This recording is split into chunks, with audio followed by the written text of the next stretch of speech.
আমার নবীজি কালেমার দাওয়াত দিয়ে আস্তে আস্তে করে আসিয়া একটা পাহাড়ের গোয়ায় বিশ্রাম নিতেছিলেন। এমন সময় আমার ডাকতে বলে, আব্দুল্লাহর বেটা মুহাম্মদ,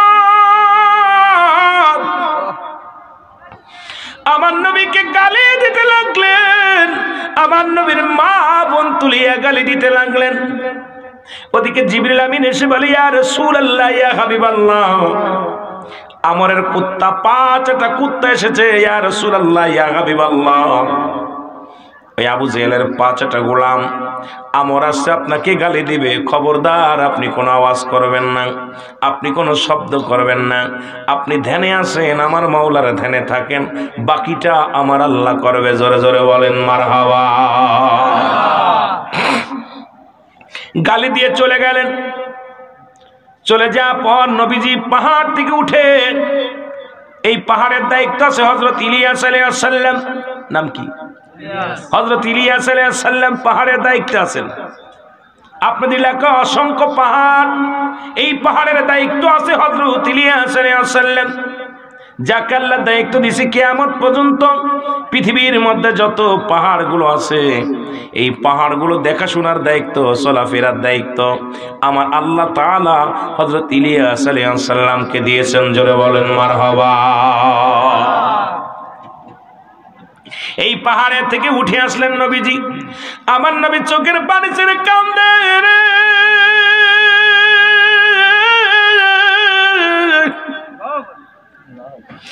নবী আমার চোখের পানি ছেড়ে কাঁদেন, বলে, মালিক,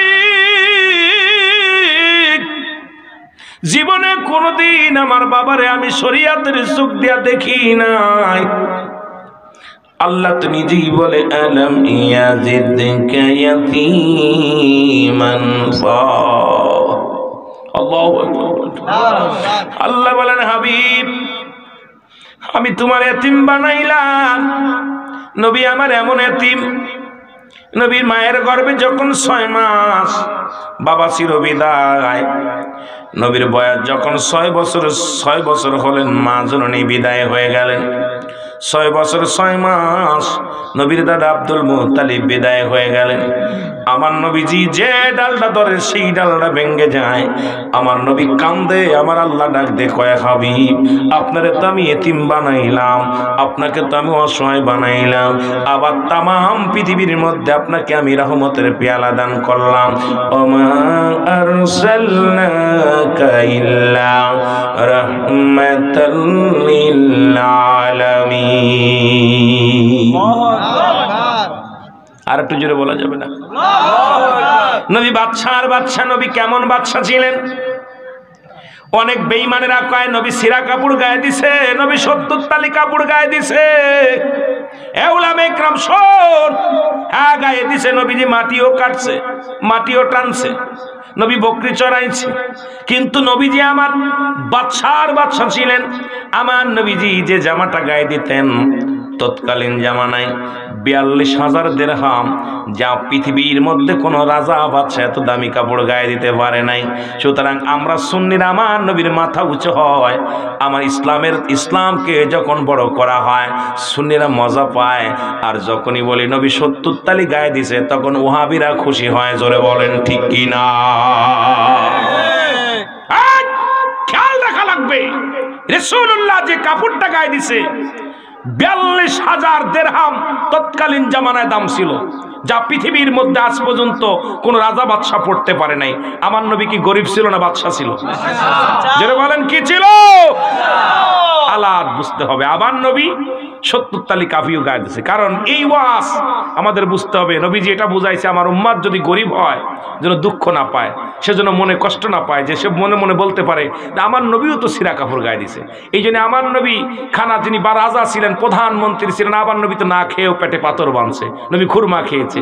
যারা অসহায় মানুষ তারা যেন বলতে পারেন আল্লাহ আমি গরিব মানুষ, কিন্তু আমার নবীজিকে এটা শিক্ষা দিছে তোমরা গরিব হলেও আমি নবী যে না খেয়েছিলাম, আমিও ঘর ছিল না, বাড়ি ছিল না, অসহায় ছিলাম, আবার ধনীও যদি হয় তুমি বলতে পারবে আমার নবীও তো বাদশার বাদশা ছিল। আমরা মুসলমান, ধনী হই গরিব হই, আমার প্রিয় নবী রাহমাতুল লিল আলামিনের সম্মান যাতে উচ্চ হয় এটাই আমাদের চাওয়া। জোরে বলেন ঠিক কিনা? কিন্তু আমরা নবীরে অনেক সময় নবীর কথা বলে, নবীর এটা ছিল বেড়া, খালি এটা ছিল ওটা ছিল, আসলটা কথা কইস না কেন? নবীর আমার নবী যে বাদশার বাদশা ছিল একবার তোর মুখ দিয়ে আসে না? নবী তো রাজত্বই করেছেন, নবী তো রাজসিংহাসনে বসেছেন। আমার নবীর যে কাপড় যে খাবার খেয়েছে, নবীর সামনে যে খানাগুলো আসতো এইরকম স্বর্ণের প্লেটে খানা আসতো।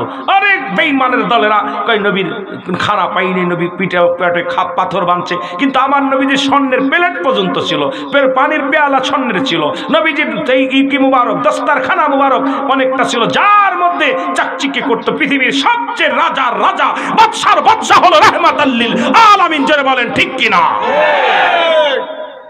কিন্তু আমাদের দেশের বোকারাম কিছু মৌলবীরা আমার নবীরে খাটো করে, তখনই মাথার ভিতর মাথাটা গরম হয়ে যায়।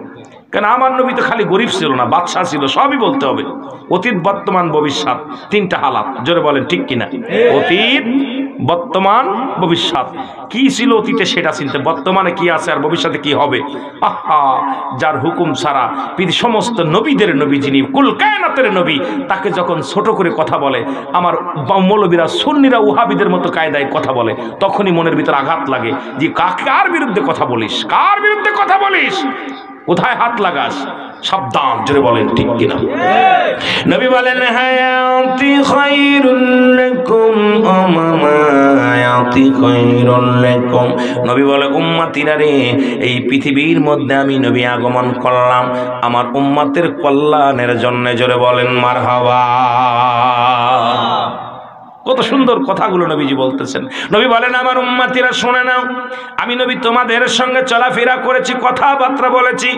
আমি নবী তোমাদের সঙ্গে উম্মতিরা শরীয়ত তরিকত হাকিকত মারফত সব জায়গায় আমি কোথায় হাত লাগাইবা, ঘুমাইবা নবী, খানা খাবা নবী, বসন ইবাদত করবা নবী, জিন্দেগি করবা নবী, কৃষকের কাজ করবা নবী, ব্যবসা করবা নবী, চাকরি করবা নবী, রাজ দরবার চালাইবা নবী। জোরে কোন ঠিক কিনা?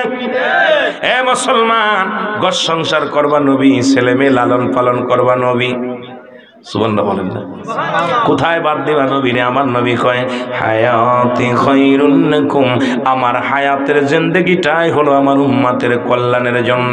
কারণ আমার উম্মতের সঙ্গে চলাফেরা করেছি, কথাবার্তা বলেছি, উম্মতেরা যেমনি ঘর সংসার করে আমিও নবী তেমনি করেছি। জোরে বলো মারহাবা। কষ্ট হয় আপনাদের? কষ্ট হয়?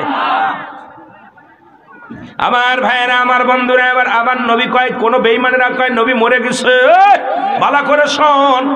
নবী কি বলেন? নবী বলেন মামায়াতি খায়রুল লাকুম, আমি নবীর ইন্তেকাল শরীফটাও আমি নবী ইন্তেকাল করেছি, এটা আমার উম্মতের জন্য কল্যাণকারক। সুবহানাল্লাহ বলেন না? এ বাতিলেরা শোন, ওয়াহাবিরা শোন, খারেজিরা শোন, মদুদিরা শোন, লামাযাবিরা শোন, এই ইহুদির বংশরা শোন, এ আমার কিপ্টে মৌলবীরা শোন, যারা নবীর শান বলতে গেলে কষ্ট হয়, যারা নবীর শান মান শুনলে তোদের কলিজার মধ্যে আগুন ধরে, তারাও শোন।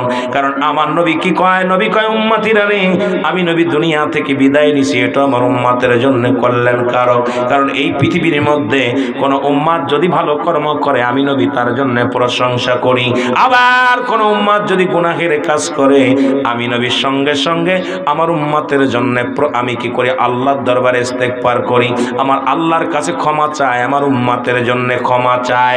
এ মুসলমান, আমি প্রায় মাহফিলে বলি, অন্যায় করে ছেলে মাফ চায় বাবায়, অন্যায় করে ছেলে মাফ চায় চেয়ারম্যান মেম্বার যাইয়া, এমন নবীর উম্মত হইলাম, ভুল করি আমি ক্ষমা চাই আমার নবী, সেই নবীর পক্ষে থাকার দরকার আছে কি না?